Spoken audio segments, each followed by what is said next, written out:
Hello, and welcome to the Divorced Dadvocate, divorce support for dads, where we help dads create a healthy and less traumatic divorce.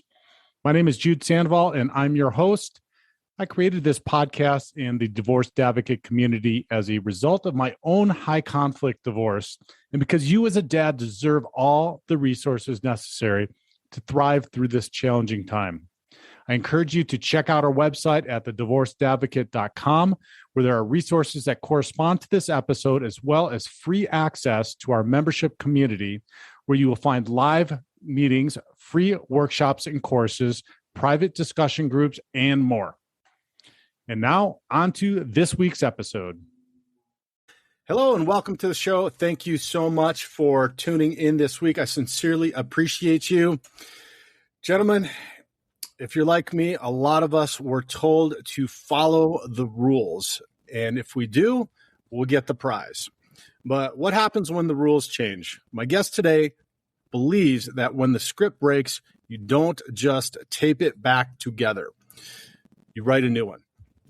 We're talking about how to use the pain of divorce as fuel to action and build a life better than the one you left behind. But before I jump in and introduce my guest who's going to share with us about that today, let me just welcome some of our new members to the Divorced Advocate community. Those are David, Lucas, and Charlie. Welcome to them. If you're not part of the community yet, check it out at thedivorcedadvocate.com. Go to the membership site. I also want to remind you that we still have our Black Friday coaching discount for 25% off of one-on-one coaching going on. We're going to keep this going throughout the rest of this year so that you can take advantage of that and get the help that you need and deserve. Okay, my guest today is Steven Jaye. He is a man on a mission, and that mission is to cure the mindset of settling for less. He's the host of the Actions Antidotes podcast, where he explores what it takes to break free from the standard script and pursue a life of passion and purpose. With a diverse background that spans meteorology, data science, and product management, Steven brings a unique analytical lens to the human experience. He's not just talking about change. He's building systems to help people reclaim their time from addictive technology and build genuine community. Please welcome Steven Jaye. How you doing, Steven? I'm doing pretty well today. Just got back from some holiday travels. How are you? I'm doing well. Yes, we are both from the Chicagoland area where we both grew up, or at least grew up part of the time. So I know that you were back there. You're a fellow paisano, so we both share that Italian background, right? Mm-hmm. As well. So yeah, Steven, we met a little while back, and the work that you're doing is truly spectacular. So we've been over the past about month and a half really talking with individuals that can help the dads in transforming their lives. We've had a couple guys on talking about emotions and how to handle emotions through it. And today we're going to be talking with you about your mindset and your work that you do about limiting some of those addictive technologies, creating a better life for yourself, not going by the standard script. And that's a big one when dads are going through divorce, right? Like that whole script, all those rules that I mentioned in the beginning get kind of thrown out the door because we've followed that our whole lives. For myself, I had created exactly what I had been told, what I had envisioned, et cetera, and it all went to heck. So I'm excited to chat with you about that and share some pearls of wisdom with the dads on how they can overcome that. Before we jump in, just share a little bit of your background and how you kind of got into this from meteorology to neuroscience. Yeah, it's really interesting. And one of the things I can say is that I love the weather from a little kid growing up. I grew up partially on New York. And then when I was 11, my family moved to Chicago. So I experienced nor'easters, even a couple of hurricanes. Hurricane Bob, made landfall on Rhode Island. But the whole time, as I kind of came of age, when, became a teenager, I became somewhat fascinated with how people behave, why people do what they do, and even societal trends. And it was then that at a very young age, I read the then new book, Bowling Alone, by Dr. Robert Putnam, which talked about kind of how much lonelier, how much less community we had in 2000. This is only kind of covering 1950 to 2000. And that was obviously before all the smartphones and everything came about. And then I observed kind of what I started seeing when people started adapting these smartphones into their lives.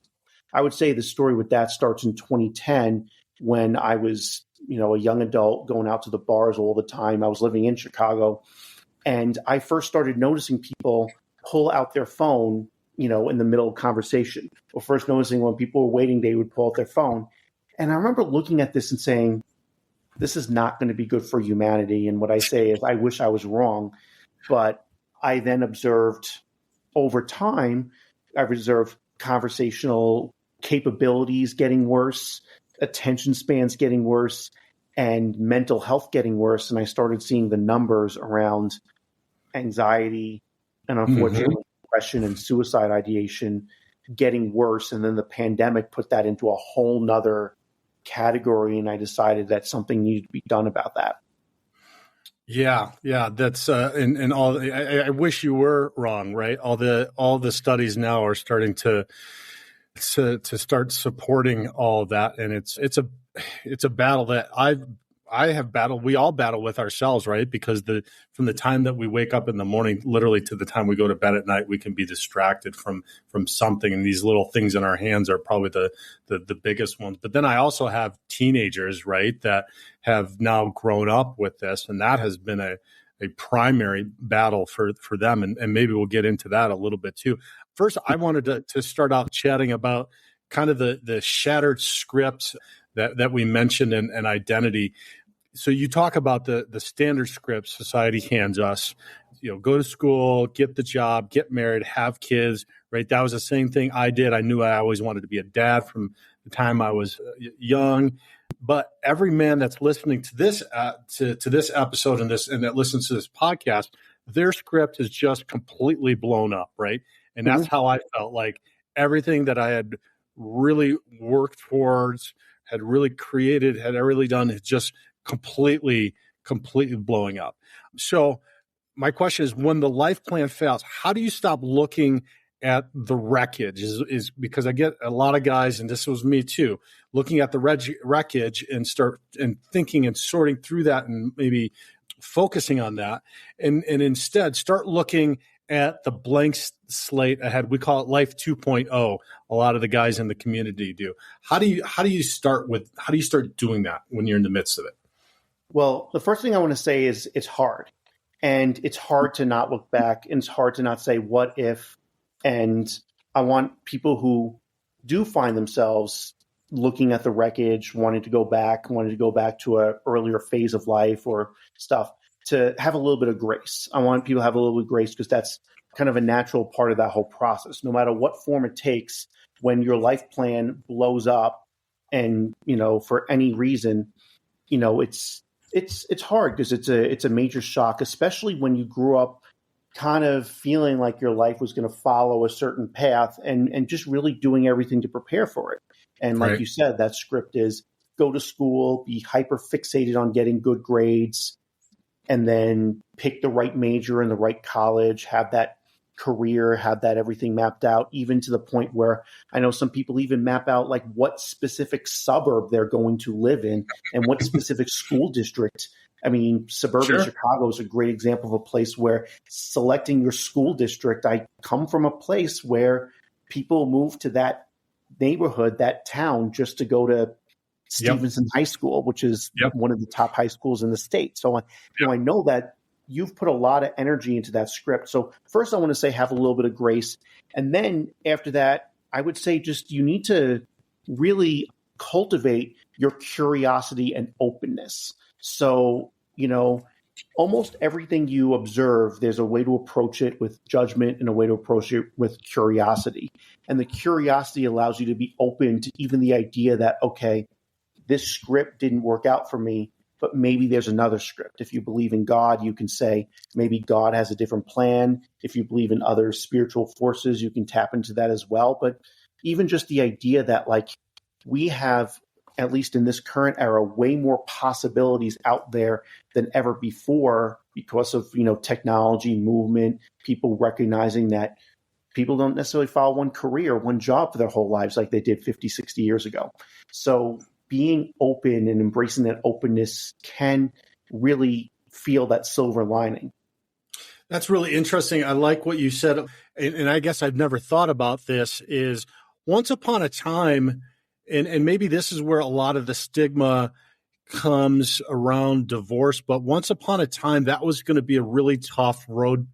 And it's not to say it's not a tough road, but you were kind of pigeonholed into one specific lifestyle, if you were, or what that was going to be like if you were divorced. And your point around, well, it's going to be different, but there's so many possibilities now that if you are open to a life that you didn't expect or anticipate, that could actually be amazing, right? So that's interesting. But you've got to have the curiosity, if you will, like you said, around that in order to be able to be open to that. Like what I'm doing right now, if I was during the middle of my divorce, I would have never, ever fathomed the amazing opportunity that I had to do this, to talk to you, to talk to dads and help them through what they're going through during this challenging time. Like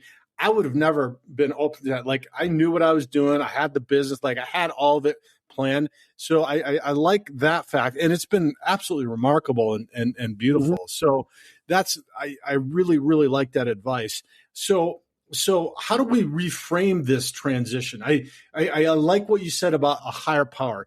And I talk a lot about the four things that we need to make sure that we're cultivating in our life: mental, emotional, physical, and spiritual, which is the fourth kind of stool mm-hmm. in the leg that doesn't get talked about a lot. But when we're going through this chaos and difficulty, anchoring to something that's greater than ourselves is huge. But my question is, how do we reframe this transition not as a failure, right? Because my biggest thing was, I failed my marriage. You hear people say my marriage has failed, like my marriage has failed. I'm screwing up my kids' lives, et cetera. But how do you reframe that as an opportunity to maybe finally build a life that you wanted, right? Away from that script. How do you make that transition? Yeah. And one thing that really helped for me was the amount of time I spend in the startup type of community, because people who start businesses, they see failure as a badge of honor because at least they were trying something. So that's right. A completely different frame of mind. And so part of it is the environments that you surround yourself with. And the second part of it is like really kind of believing in yourself. And this is a self-confidence / self-judgment type of issue, right? Because I think there's still a large component of our society that views it as a failure, right? You had a marriage, and marriage is supposed to be for the rest of your life till death do us part. And because you didn't handle that, that's a failure on your part. Whereas there are many circumstances, and I'm not going to speak to every single person's circumstance, right? Because there are probably people who know deep inside they really messed something up, and probably people who realize that's not their fault is probably other circumstances. One of the components of a long-term relationship of any kind, especially a marriage I often talk about, is that, and eventually after a couple of years, a lot of it just becomes change management. How you change as a person, how your partner changes as a person, and whether or not that change can be melded together, or whether that change kind of continues with a path where your lives are still take place together. So there's tons of factors, but one of the things is recognizing, okay, maybe I didn't screw up, but also if you do think that you did screw up, recognizing that everybody makes mistakes, everybody screws things up, and, finding another thing inside to like realize like, this is why I'm a competent person. This is why I'm a person that's well received. And so, a great example I think is sports. Because sports is an example where everyone has a moment where they screwed up. Even like Tiger Woods, to date myself a little bit, would have a bad shot. but that doesn't mean overall he wasn't a really good golfer. And so, when you see that and you see people make mistakes and still be top of their game, you kind of understand that mistake does not define you. Yeah. So what I'm hearing you say is that transition has to happen in your mind before anything happens. So being in the business world, there's a saying that there's no failure, there's just feedback, right? Mm-hmm. And which that's really easy to grasp, right? You're a businessman, I'm a businessman. That's really easy to grasp in the context of business. For whatever reason, that's hard to translate over to personal relationships, especially, because it feels so much, I don't know what I would describe it as, finite. Like this is the end, and it's never, and you're never going to find something. You're never going to create this again. Maybe going back to that whole, you've created what you wanted. You followed the script, all that stuff, but that's absolutely not the case. And I want to emphasize that to the dads listening, because if you've ever had a business and it's failed miserably, and then you've started again, and then you've talked to people about it, usually the stuff you talked about is the stuff that you did wrong, right? Mm-hmm. Because you want to share that wisdom. And like you said, it becomes a kind of a badge of honor of, man, I failed miserably, but these were the reasons that I failed. And now I know that. And then this business, I'm going to do this better. I have this information. I know now what the red flags are, what to look for.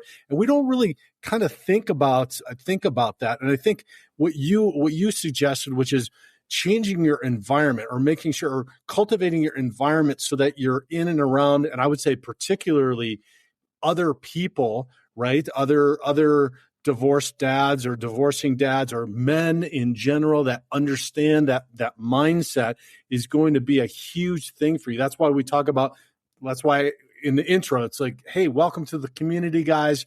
Get the support that you deserve. It's hard. We don't, guys don't do that. And maybe we can talk in a little bit about the technology and loneliness around that. But I mean, just comment on that. I really liked what you said about all of that. Yeah, because really, and technology is one aspect of kind of like the environment, what you surround yourself with, which is who or what you're listening to, what you're reading. So when it comes to, for the extroverted side of the spectrum, which very, very extroverted person, it's like, okay, well, maybe these people, you look at these people in my life, I'm feeling a really good connection. Maybe I should take action to try to foster this connection a little bit more, or maybe this community. In the entrepreneurial community, I go to a weekly event. I haven't been for a few weeks because I've been traveling and getting some surgeries, weirdly. But for a while, I was going to 1 Million Cups every single Wednesday morning. And mm-hmm. when you're at that same event every day, every week, you start to genuinely build a community, because you see the same people who say, oh, I saw this person again. I talked to this person a bunch of times. It forms an organic connection with people. But, it's being intentional about which one of these communities is right and which ones aren't. And a big part of that is paying close attention to yourself. Be curious about yourself and think about, how does this group of people make me feel? And if I always feel better or feel like I'm improving myself when I'm around this community, then that's a great community for you. And unfortunately, there are going to be those circumstances where you have a community of people and maybe there's some really judgy people in there, people with, unhealed wounds or whatever, where you say, okay, well, this just isn't right for me. I need to kind of step away a little bit because, I feel like I'm being taken advantage of, judged, or, whichever. Right. So I agree with 100%. Sometimes though, and particularly going through this challenge, there's a paralysis that happens in trying to do this. I know that it was me. Sometimes I just I wouldn't leave the house. Sometimes it was hard to get out of bed. And I know that guys listening to this. So your podcast is called Actions Antidotes, right? And this paralysis can be based on fear, financial stress. It can be grief, whatever it is that the guys are experiencing. What is or can you share maybe a specific antidote? You talked about mindset, but like a specific antidote to this kind of paralysis, and maybe one small action a dad can take to regain some sort of a sense of control? Yeah, and I like that you started off with a small thing, because I think when it comes to especially overcoming fear, and fear is a big part of a lot of it. It's something like really, really small, like, and it's like even, I don't know, text someone and ask them if they want to go get a cup of coffee, right? That's just a really, really small thing. The person might say no. The person might have their own stuff going on. So recognizing that their response is not really probably about you. It's probably about whatever they have going on in their lives, especially parents that have, a job and also child responsibilities. Sometimes that group of people can be really hard to get any of their time. But starting off with that small, like little bit of initiative, it eventually will work. I'd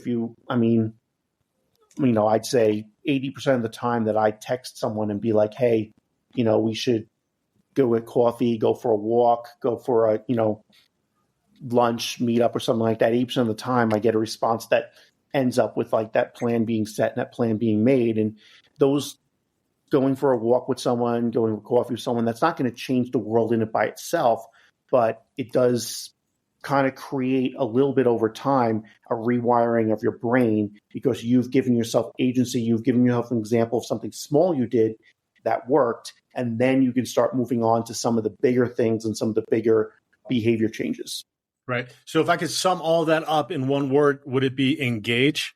Like engage in doing something, whatever it might be. Like you described, texting somebody, and guys listening, look, your friend dynamic, your family dynamic, that's all in flux, and it's all going to change. So to Steven's point, which is, hey, some people are going to be available, some people aren't. None of this is personal, right? Like all of this is their ability to be able to handle the situation or not be able to handle the situation. There's no real formal way that we've ever figured out how to go through divorce, how you go through friendships, how friendships can last through divorce or not, or how do like people end up choosing sides. Like there's no formalized way to do this in any of it, right? So it is very, very chaotic, which is the crazy thing. But I like what you said about just engage in something quick and small and take action to do it. But there's a lot of waiting that goes through divorce, and so this becomes kind of like a passive mindset. How do we? So just doing so. Talk about the science behind how we rewire our brains by being active and doing something, right? So we talked a little bit about changing that mindset, right? Like you got to change that mindset, but often people think that you change your mindset by thinking your way through stuff. And that's just not the case, which is the right way is you have to take action and do something. And that by doing that rewires your neural pathways. And then that helps you to change. That makes the change in your mindset. Talk us through that a little bit and why it's important to take action. Yeah. And simply because you can dream something and it doesn't make it reality. It's just like in your head. And one of the things is that your brain responds to kind of reward systems. This is actually how the social media companies got everyone so hooked and so addicted, because they tapped into the slot machine. It's called a slot machine in your pocket idea of a variable reward system, which really kind of tips in. But it also tips into the idea that your brain is given chemicals. The most common chemical discussed is dopamine, but there's also like cases of like serotonin and stuff like that really kind of gets people going, and it gives you a mental reward. But one of the things that people need to realize is that some of the patterns that we have developed behavior-wise are based on years and sometimes decades of conditioning. You talk about the wait and see of divorce. I would say a lot of corporate jobs have a similar type of conditioning where they condition you to the same way your schooling system conditioned you to like wait for someone to tell you what to do. And then when you do it, wait for that same person to tell you, did you do it well or not, to evaluate it and to adjust. And so it's the understanding that it's going to take a while. And so that's why I really like starting off small, and especially starting off small with things that you can like really win and get a reward for. So for example, if you can just take one night out of the week where you typically, take a drink or even do edible marijuana, which is legal in my state and a lot of others now, and just kind of sit around watching movies and say, okay, this one night I'm going to make a simple switch to reading a book, and it just even takes it out of the variable of like, okay, this other person may not respond, but just that little switch and being able to see through a little switch like that over time then rewires your brain into thinking, first of all, rewires your brain over 21 to 66 days to now permanent, make that new behavior the default. But it also rewires your brain into seeking these reward systems from actually, doing different behaviors rather than just doing something passive, like wait and see for your divorce hearing, wait and see for your boss to get back to you, wait and see for what the algorithm tells you to watch next. Right. So when I'm talking to guys, I describe to them the idea of being able to take control of what you can take control of. Yeah. Right. And so the number one thing that you can take control of through this process is your mind and your emotions, and then the behaviors that stem from those, which is exactly what you're describing. And once upon a time when we didn't have these little devices, we didn't have all this stuff, that dopamine hit we got was delayed until we actually went to the gym, right? Or we actually read that entire book and got to the last chapter, or we worked on the car and replaced the brakes and then took it for a ride, right? Like that was all hours or days or weeks of doing something, being engaged, being active in something before then we were rewarded. And so this technology now and all of the numbing out agents, you mentioned alcohol, drugs, it could be the phone, it could be the TV, like any of these. That's it's an instant gratification, which gives you that instant dopamine hit.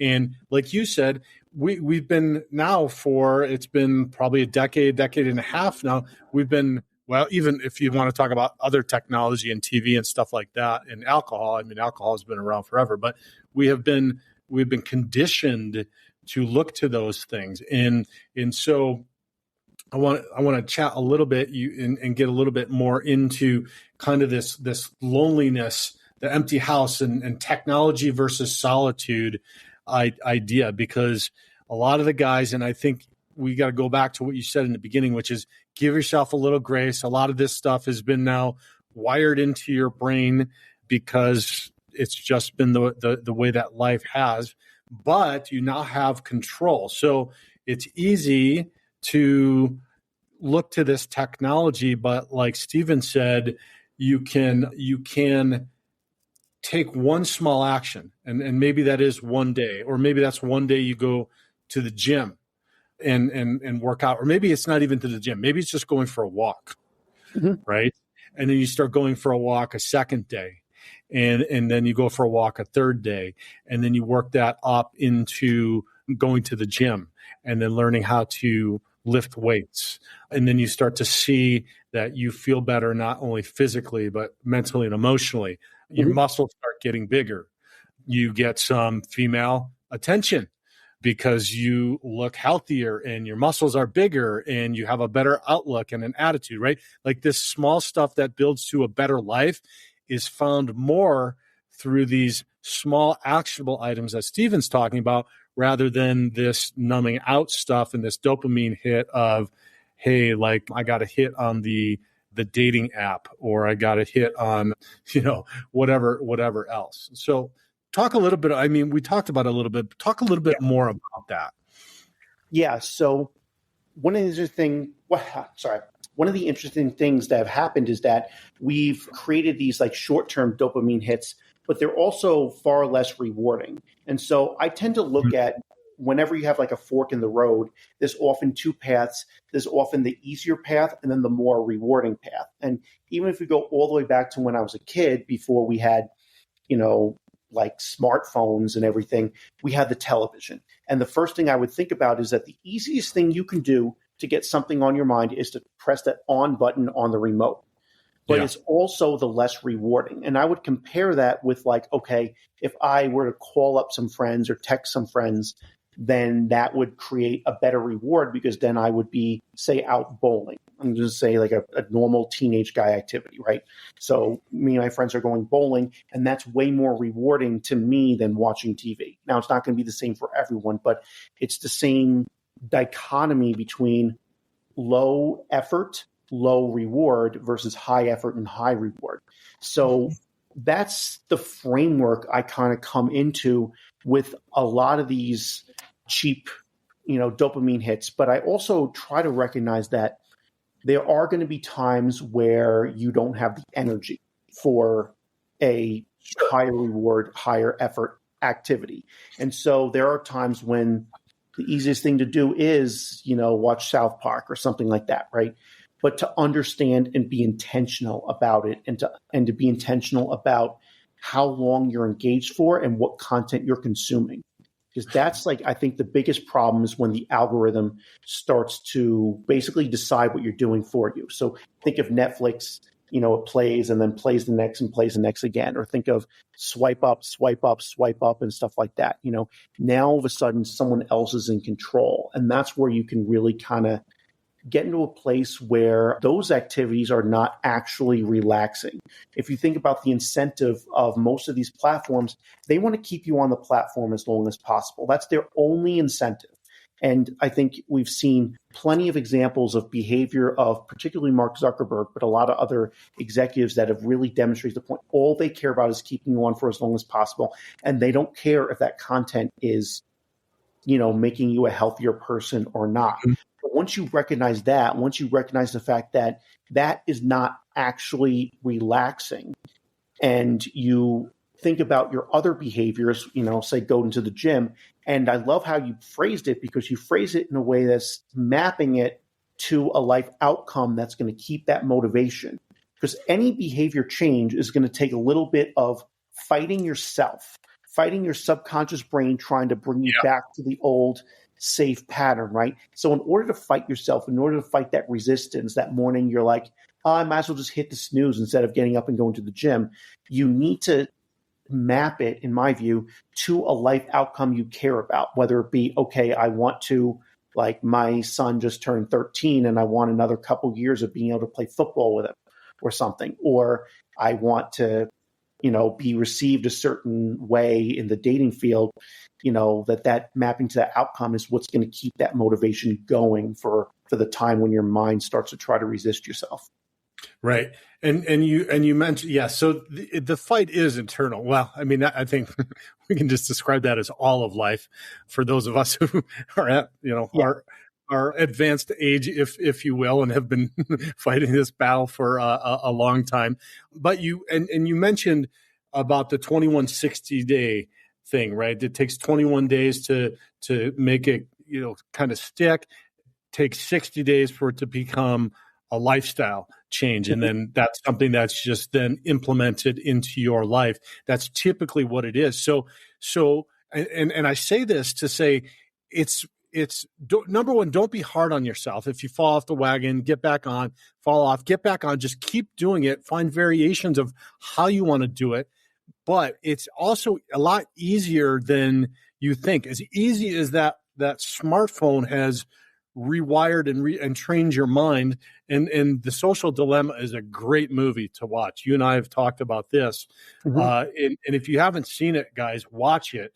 It will describe to you in significant detail from the founders of Facebook and people at early Silicon Valley who created some of these systems, why and what it does and what their end goal is. And it might scare the shit out of you like it did me too. So, and that would be good. But I want to say that the 2160 days, if you can put that on your calendar, you can rewire as quickly as you got wired the first time. So it's not as hard of a battle if you can, well, number one, if work with a coach, work with somebody like Steven that can help you to rewire, create a plan, set up the environment. It's a lot of what all of us coaches, whether it's Steven, it's myself, it's Anthony, Joey, any of the people that we've talked to over the last month and a half, there is a basic formula that we all kind of use in doing the work that we're doing. And it's tried and it's true. And if you want results, get with a coach like Steven that can help you to do this. So if you find that you have this, that you are numbing out, if you find that you're not able to build community, and I want to go to that next and talk about that, get a coach, talk to somebody, and let them help you through this process. You don't have to do it alone. You don't have to figure this all out. Like, that's the reason we go to school to learn stuff, is somebody else helps guide us through whatever it is that we're needing to learn, whether it's in our adolescence, in our adult life, training, like whatever we're doing. We find somebody that knows, that understands, and helps us through that. So let's talk about the tribe, because you were alluding to that before, and building community. You talked about your networking and doing that. I was just with a couple of guys from the community this weekend. We had dinner. One of the guys reached out, and it was great. He's been working on being more intentional around that, taking action. And we were sitting and talking. One of the other guys was like, I just really don't care anymore. Like, I'm fine being alone. And I'm like, man, no, that's not healthy. Like, you need to be engaged, and you can't be just engaged online. You can't just be engaged in the technology or watching TV or what. You need to be doing it. And to his credit, he did come, he did show up, but we were talking about this struggle as guys in their 30s, 40s, or 50s, kind of redesigning this in environment. So how do we get out, make new friends, cultivate this without it feeling awkward or desperate or just weird? Stay with us. We'll be right back. Hey, fellas, it's me. I'm hitting pause on this episode for a second because I need to talk to you. Are you listening right now, feeling overwhelmed, stuck, worried about your kids, your finances, or just what comes next? I get it, and that's why I started this podcast. But I also know that listening is one thing, and having a personal advocate, a coach in your corner, is another. Listening gives you information. Coaching gives you a plan. It's where we work one-on-one to cut through the confusion, build your roadmap, and make sure you're not just surviving this divorce, but setting yourself up to thrive after it. I want you to walk into the new year with clarity and control. So, as a thank you for being a loyal listener, I'm offering 25% off one-on-one coaching booked between now and the end of the year. This isn't just a discount. It's an investment in your future and your family. Don't wait for January 1st to feel lost again. Let's get you a plan now. Visit the coaching tab at thedivorcedadvocate.com and enter DADS25 at checkout. That's DADS25 at checkout on the coaching tab at thedivorcedadvocate.com. Claim your 25% discount and let's get to work. All right, let's get back to the show.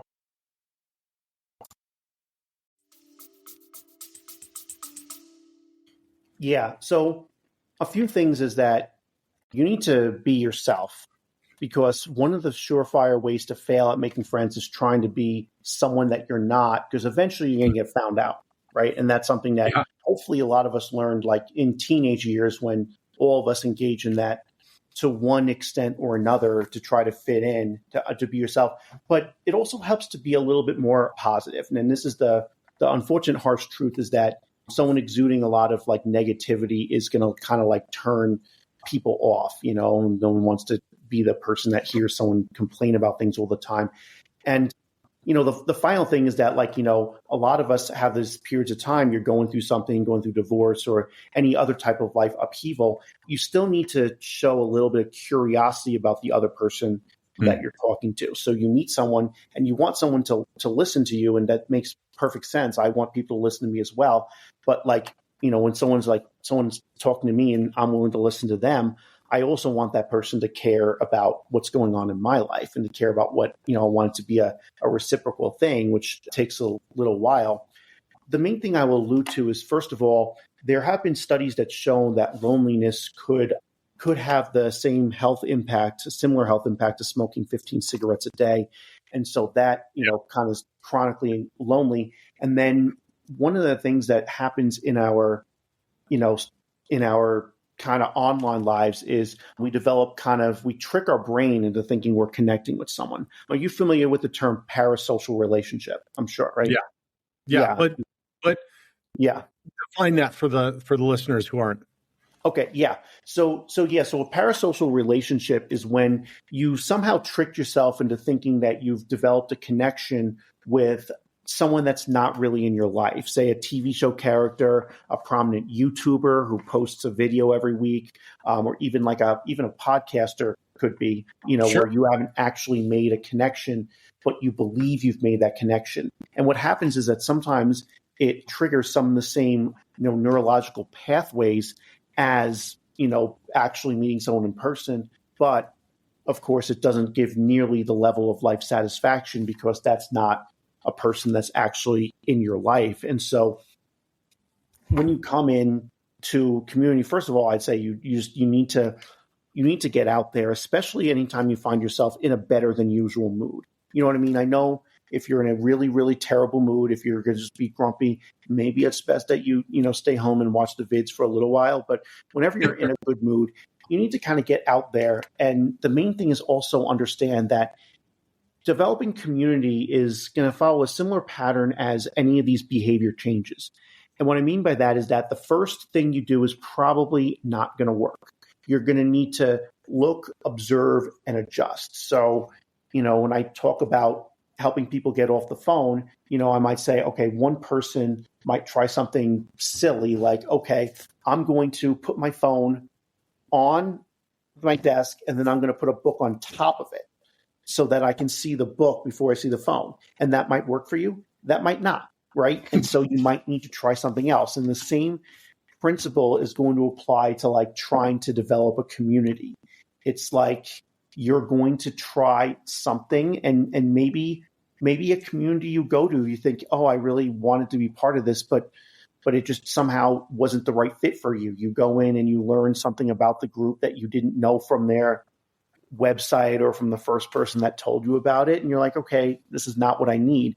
And that you're going to have to try again. And once again, that goes back to the same idea about failure, right? Yeah. It's feedback. It's learning, as rapper Pitbull put it.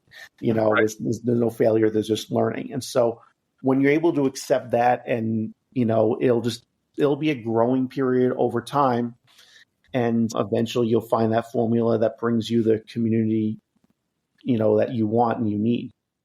Right. And which is one of the reasons why I enjoy having other people like you that have communities that work on specific things. And while we have our community here at the Divorced Advocate, it's focused on divorce and divorce support. I still like to have other guys, like we had a guy that does a divorce work with guys as well, and somebody that has a community that works on your emotions and dealing with your emotions, and you work on the technical. Like find your community, and there's a difference. I want to also make a distinction between networking and community. Right, finding community is going to speak to what you mentioned earlier, which is something. Does it light you up? Does it make you think, oh man, like I want to talk to those guys, or I want to engage in this, or I want to do this? And we all have so many. We're all so different, and we have so many different interests and personalities. So find, like, it doesn't have to be one. I talk about the gym a lot because like I'm physically fit. I like being healthy, and I like how it feels. Like, but that might not be your things. Your thing might be music, right? Like you might be musically inclined, and I get guys in the community, and I'm like, well, what are you into? And what did you do before? Well, I played music. Well, why don't you play music again? Why don't you get back in a band? Why don't you engage in that community if that's your personality and that's something that you're interested in, right? Like get away from this script. Like you are still a dad. You're still going to be a dad. You're still going to be a family man, but you can get back to some of that stuff that kind of made you the cool guy that made you that made your ex-wife interested in you. And so then you're going to have the community kind of come around you. And then that's when you're going to start building on it. So yeah, so I like that.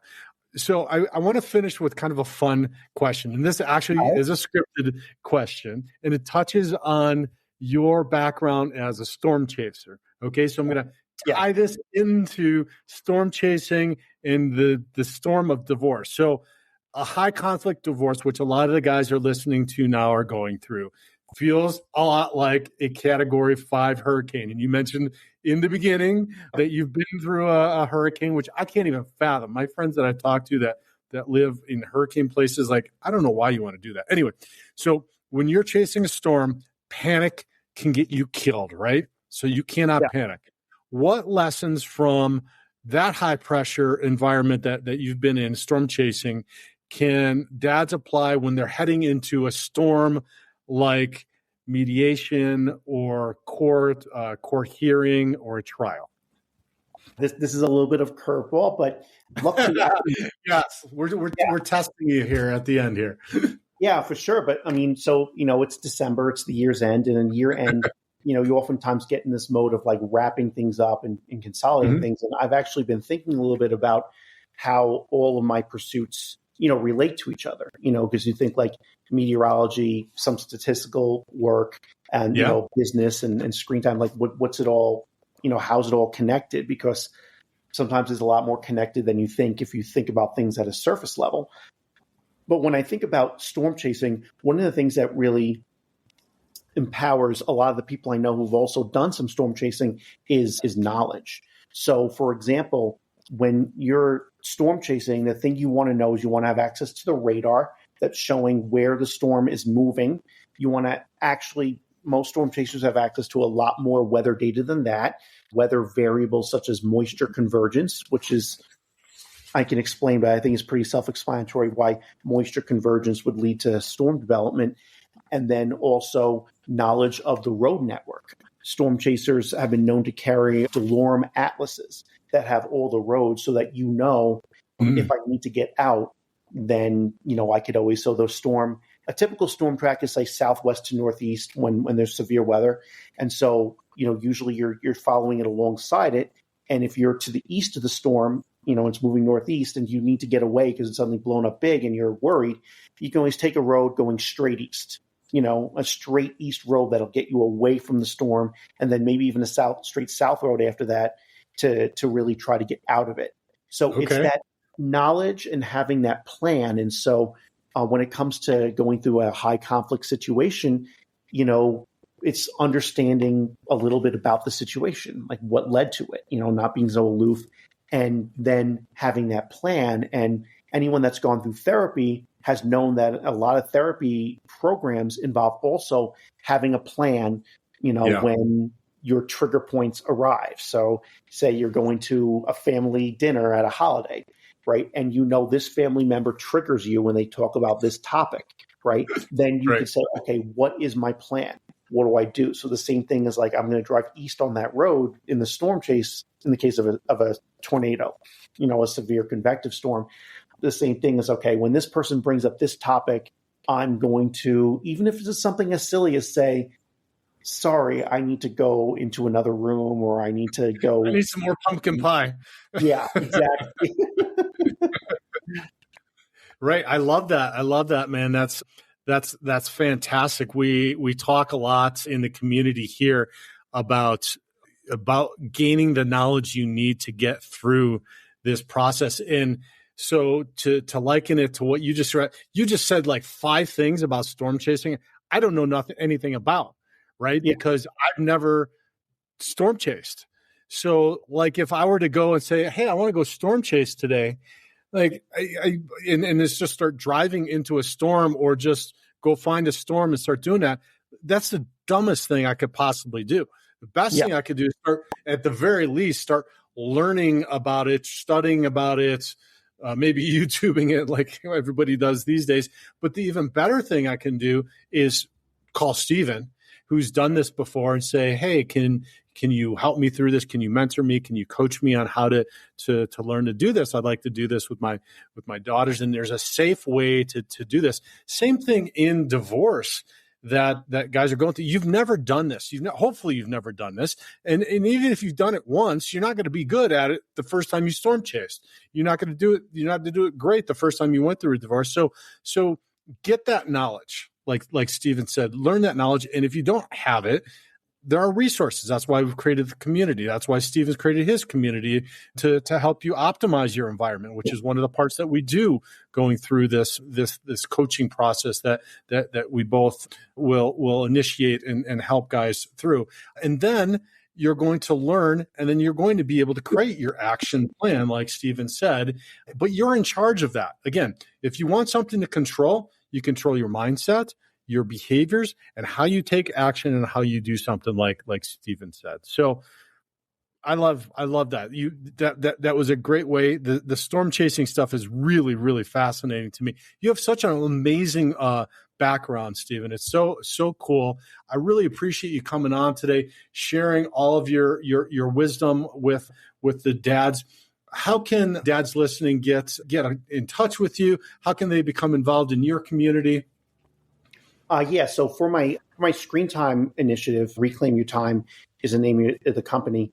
And you can go to reclaimyourtime.co, and everything's on there to subscribe to my newsletter. I'm in the process of building an app that is going to help people honor their screen time limits. And you'll also see some information about group coaching and some other workshops. There's a cohort that I'm putting together with another screen time related business owner for earlier in 2026. It's kind of like one of those things after Quitter's Day. Have you heard about what Quitter's Day is? Oh, what is it? The first Monday after January 1st or something like that? Yeah, the second Friday. And the big Friday, okay. Yeah, the second Friday. So this year's January 9th. So after Quitter's Day, it's like, okay, rather than your surface level New Year's resolution, come work with us to develop better habits with technology. So everything's at reclaimyourtime.co. And then if you want to hear more about my podcast, it's actions, ACTIONS -antidotes, ANTIDOTS.com. And that's another example of learning from feedback, in that I made that a hard name to type into a website, and Reclaim Your Time is a lot easier to remember and type in. And there's my contact information there. You can get a hold of me through that website. Right. And the podcast is on every major podcast platform. Just they can probably search actions-antidotes, and Apple, then it'll pop up. Spotify, and wherever you get your podcasts, as you always hear.